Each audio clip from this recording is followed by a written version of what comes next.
Hello students, आज की video में हम सीखेंगे वर्कशीट नंबर 30 का सॉल्यूशन। और इसमें आपको सीखने को क्या मिलेगा, प्रेजेंट परफेक्ट कंटिन्यूअस टेंस का यूज आपको सीखने को मिलेगा, और जिससे आप अपनी जो स्पीकिंग है, जो राइटिंग है, उसको एनहांस कर पाएंगे।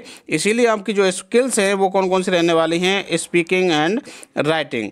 अब इसमें आपको हिंट दे रखा है कि present perfect continuous tense is use to talk about an action that has started in the past and is still going on, यानी कि ऐसा कोई कार्य जो कि पास्ट में शुरू हुआ और अभी भी चल रहा है। तो ऐसे आपके एक्शंस को दिखाने के लिए आप कौन से टेंस का उपयोग करेंगे, प्रेजेंट परफेक्ट कंटिन्यूअस टेंस का उपयोग करेंगे। जैसे कि यहाँ पर आपको उदाहरण दे रखे हैं, the prices of the things have been increasing for a few years, कि जो चीज़ों की कीमतें हैं वह कुछ सालों से बढ़ रही हैं। यानी ये जो बढ़ने का काम था वह बहुत सालों पहले शुरू हुआ और अभी भी जो कीमतें हैं वो बढ़ रही हैं। ऐसे आपका अगला जो सेंटेंस है, Indians have been worshipping the Vedas for 2000 years, के जो भारतीय हैं वो वेदों को 2000 साल से पूज रहे हैं। अभी पूजने का काम 2000 साल पहले शुरू हुआ और अभी भी चल रहा है, इसलिए कौन सा tense, present perfect continuous tense. अब इसमें आगे देखिए आप, स्ट्रक्चर ऑफ द टेंस, यानी कि जो टेंस है इसका स्ट्रक्चर क्या रहता है। इसमें आप देखेंगे आई, बी, यू, दे और प्लूरल जो नाउन होते हैं, सब्जेक्ट होते हैं, उनके साथ तो आपका क्या लगता है, हैव बीन, वर्ब की फर्स्ट फॉर्म में आईएनजी ये लगता है। और यदि ही, सी, इट सिंगुलर नाउन है या सब्जेक्ट हैं तो आपका क्या लगता है, हैज बीन, वर्ब की फर्स्ट फॉर्म में आईएनजी लगता है। अब इसकी आप पहचान कैसे करेंगे, तो पहचान के लिए आपको फॉर और सिंस बिफोर द टाइम, यानी कि टाइम दे रखा हो और उससे पहले क्या दे रखा हो, फॉर और सिंस दे रखा हो, तो ऐसी कंडीशन में आप कौन से टेंस का उपयोग करेंगे, प्रेजेंट परफेक्ट कंटिन्यूअस का उपयोग करेंगे। अब देखिए फॉर का उपयोग कब करेंगे, before the period of time, यानी कि समय की अवधि के लिए तो आप लगाएंगे फॉर, जैसे 2 ईयर्स, 10 डेज, 3 आवर्स एक्सेट्रा। ऐसे सिंस का उपयोग आप बिफोर पॉइंट ऑफ टाइम, यानी कि समय के बिंदु के लिए, जैसे कि मॉर्निंग, फ्राइडे, 21 जुलाई एक्सेट्रा। तो ये आपका क्या है, ये रिकॉग्निशन वाले वर्ड हैं, यानी कि पहचान वाले शब्द हैं, इनको देख करके आप पहचान सकते हैं।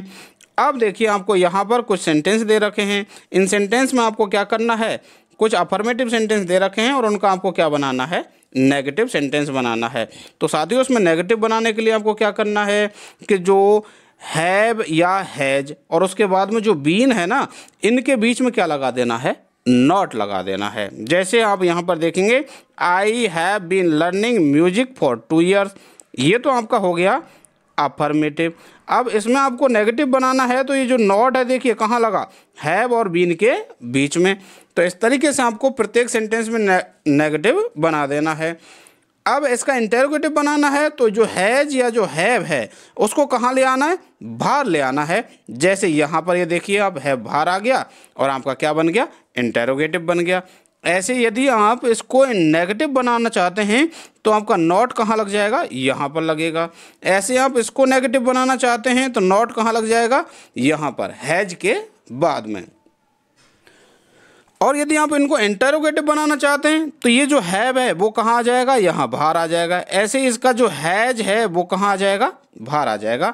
इस तरीके से आपके ये नेगेटिव बन जाएंगे और मैंने यहाँ आपको बना करके दे भी रखे हैं। They have not been repairing the road since 2015, यहाँ इसको पूरा कर लीजिएगा। अब देखिए आप आगे बढ़ते हैं, आगे आपको क्या दे रखा है, fill in the blanks with the correct form of the verb given in the bracket. यहाँ जो ब्रैकेट में आपको वर्ब दे रखी हैं उनका उपयोग करना है और यहाँ पर सही उसका रूप भरना है। तो अब देखिए यहाँ पर ये आ गया 4 + टाइम, ये आ गया। तो आपको कौन सा टेंस भरना है, प्रेजेंट परफेक्ट कंटिन्यूअस भरना है।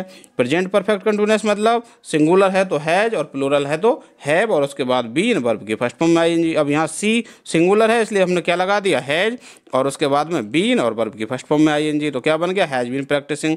इसी तरह आई के साथ में हैव बीन रीडिंग, ऐसे राजू के साथ में हैज बीन वर्किंग, ऐसे इट के साथ में हैज बीन रेनिंग। और ऐसे जो कैटल है, कैटल का मतलब होता है साथियों मवेशी, और मवेशी जो है ये जो पशुओं का जो झुंड है उसके लिए हम कैटल शब्द का उपयोग में लेते हैं। तो पशुओं का झुंड, अब उसमें एक पशु तो होता नहीं है, तो बहुत सारे पशुओं का झुंड है, तो ये एक तरीके से ये जो शब्द है वो कैसा है, आपका प्लूरल है, इसलिए यहाँ पर क्या लगाया हमने, हैव लगाया। तो आज की वीडियो में केवल इतना ही, मिलते हैं अगली वीडियो में जिसमें हम सीखेंगे वर्कशीट नंबर 31 का सॉल्यूशन।